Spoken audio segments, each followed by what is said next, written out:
Well, hey there, everybody. How to do? This old Pop Pappy down here in Tulsa, Oklahoma, saying howdy to everybody. I decided to make this video today. I wasn't going to do one today, but I was watching a bunch of videos and saw Kevin down in West Monroe, Louisiana pipe guy in 1965, was smoking a freehand. So he said, well, why don't everybody show their freehands? I got to thinking about it. I've got a bunch of freehands, but I really like this one a lot. I like to smoke English, so I'm smoking some Ted 300 right now. Founder's Blend, one of my favorites. I think it was my number one actually this year. It was between that and Frogmore and Cellar. Now, I hadn't tried Northwoods yet.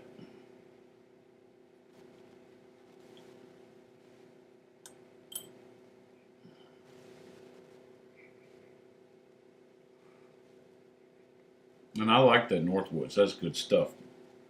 Um, anyway, so Kevin thought it might be a good idea for all of us to show our freehands and smoke out of them. So we'll call it Freehand Thursday. This is a Morio Grande. You've seen it before. I like to smoke a lot out of it. And this is what she looks like. I'll try to get a good picture of her. And, whoops, there's your stem on it. Whoops.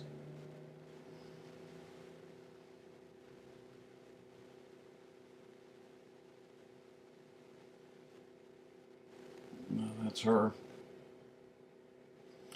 I like it a lot. I like the way it smokes. I like the way it looks. I like the way it feels in your hand. I like the way it hangs out your mouth.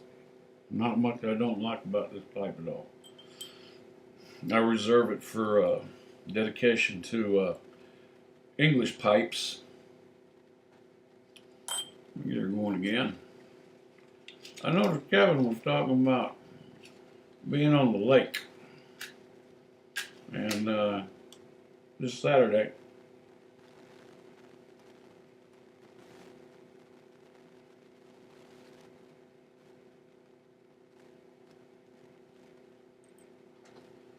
if y'all don't subscribe to him, go on over there and give him a subscription.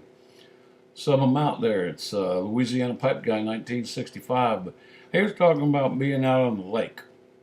Um, I don't know what lake. There's lakes around there. I used to live down there. I married a girl from Jackson Parish, which is right below where Kevin's at. About, I don't know, 60 miles south, 55 miles south. Less than an hour to get there from our place. But 8 miles from where we lived used to be a trophy bass lake. I mean, there still is I don't know if it's a trophy lake anymore. It used to be called Caney Lake.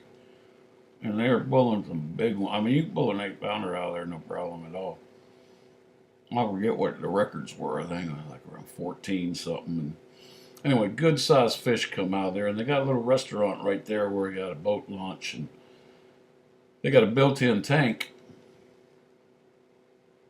I have a couple of big bass, big old bass just hanging out there in that tank. But when we got up here to Oklahoma years ago, we've been here 14 years now. We got here right at the end of '99,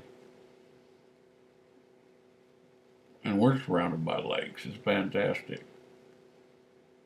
And we sold our boat about 2 years ago. It was getting a lot. We didn't haul it. We kept it on the water. We kept it slipped, and we're about 35 minutes from the boat. No, I enjoy fishing too. It's been a while.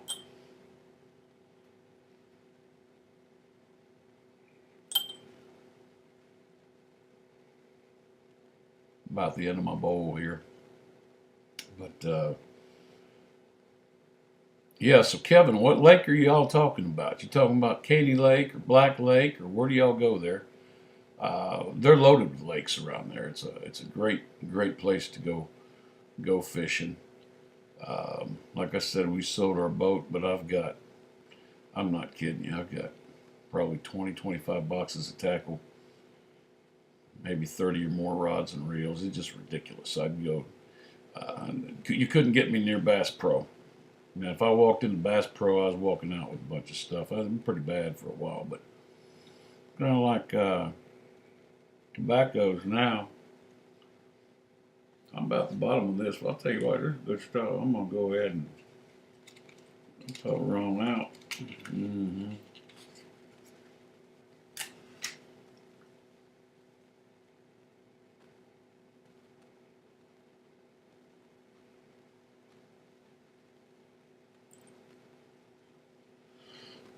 I just saw a video by Denali Dave, and he had a Ben Wade. I don't know if it was a pre-Ben home era Ben Wade, which it might be. You might check on that. There's some nice bite, really nice. But yeah, Kevin, good idea, nice idea. Everybody pull out their freehand Thursday and Friday, and we've all got nothing else to do a little while. Shoot the breeze.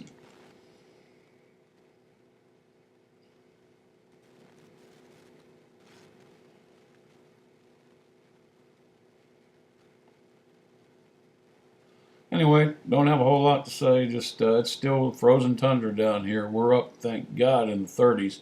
We were down earlier in the week, -2. We started one morning -2. That's ridiculous. I mean, when I lived in Alaska, I was up at Prudhoe Bay, and one winter it was around 70, 71 degrees below, and it was. I mean, you couldn't shut your equipment down. You'd have Caterpillar equipment running 24/7. As if they shut off, boy, you aren't gonna get them started again. But when I was in Alaska,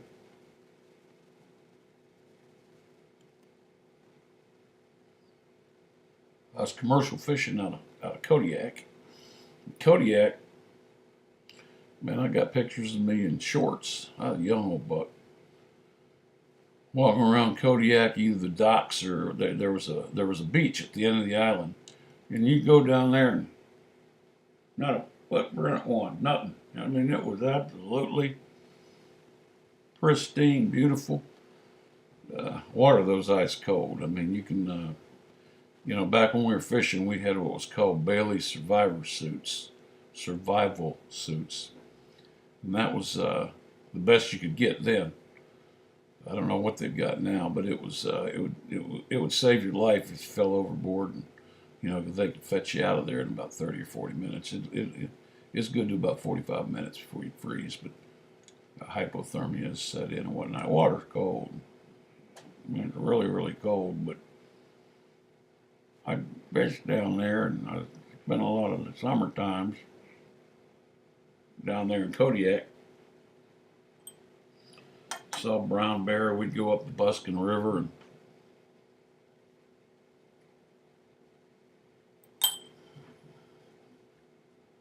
catch 40-pound king salmon, cook them over a fire spit, and I'm gonna tell you what cut the steaks up right there. It was absolutely amazing. Same with you could catch the king crab. I kid you not. Well, I won't tell you a little story. I guess I wasn't gonna do it, but I'm gonna go ahead and tell you a little story while I'm finishing up this bowl. I was in Kodiak, Alaska, in commercial fishing. But before I was commercial fishing, I worked for Bumblebee, B&B.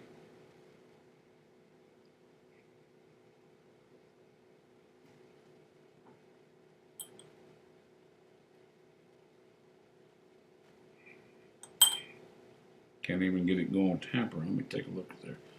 We're about out. I'll tell you what we're going to do. Put a little bit off that top. See what I got left.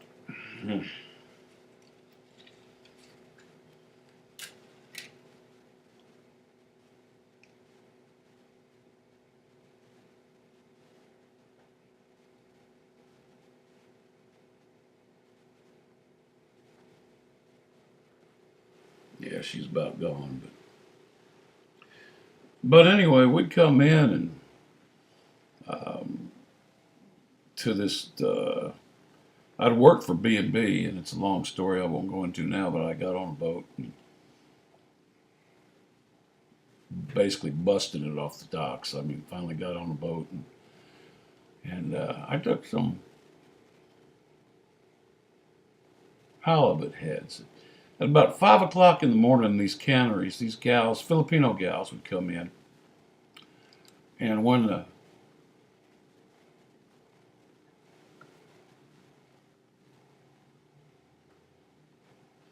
halibut would be loaded off to the boat and into what's called a hopper. And the crane operator would pull that up and they'd drop that and it would go down what's called the slime line.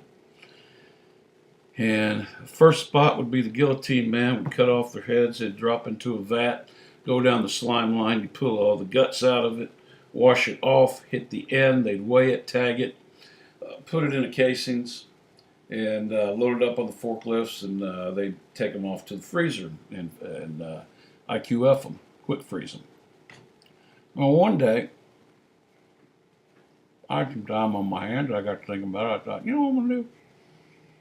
I'm going to go grab some of them halibut heads, because what them gals would do is they'd cheek them, take their knives and cheek the heads, and pack them in little white boxes, and they'd go overseas where they were considered a delicacy.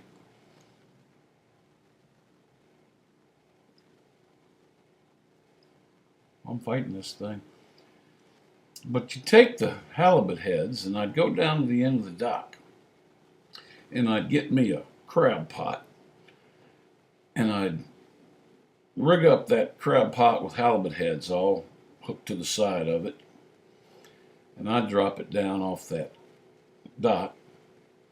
You know, and it might have been about 75 yards from the back of the cannery, the back doors of the cannery. I'd go down there, and I'm not kidding you. Sometimes it would be so full, it would take somebody else to help me pull that thing up, pull that crab pot up. And there's a real easy way to tell when you turn the crab over. You can tell by looking on their belly if they're a female or a male. If they're a male, you put them in the cooking pot. If they're a female, you throw them back in to replenish the species. So I got the idea I was going to fill this big plastic vat up with these crabs, live crabs. And I was going to run a steam hose that was inside the cannery. So you'd run the steam hose all the way out. That was kind of neat. And you'd run it all the way out, turn it on. You'd have water and put the hose down in the water, basically boiling them crabs. And I'm not kidding you, a crab that was sitting in there 15 minutes ago in the water, you could sit out on that dock and eat it. I mean, it was as fresh a crab fest as you're ever going to find anywhere in the world. But I got to thinking about that when talking about the fishing and everything. I got to thinking about those kings we used to pull, them king salmons out of the Buskin River up there. And I guess somehow I got to that from being cold up at Prudhoe, 70 below. But anyway, just one of my Alaska adventures. It was a lot of fun. I had a lot of fun when I worked and lived up there. Great people, hard workers, hard players. Wintertime, you get about 3 hours of sunlight. Summertime, you can get up to 24 hours. So it's unbelievable. It's a lot of fun. If you've never been there and you have an opportunity to get there, do it. Don't sell yourself short in this lifetime. You go ahead and get on up there. It's fantastic. People are great. Seafood's great. The mountains are majestic. The landscape is absolutely unbelievable. I've been a lot of places in the world, never been anywhere like that. Never seen anything like the majesty of what we call state of Alaska. So anyway, from free hands to cold weather to canneries and fisheries and boats. I don't know how I got there, but I did. You know how old Pop Pappy is. He can sit here and spin one. But God bless y'all. 15 minutes is here. Gotta go. See y'all flip-flop.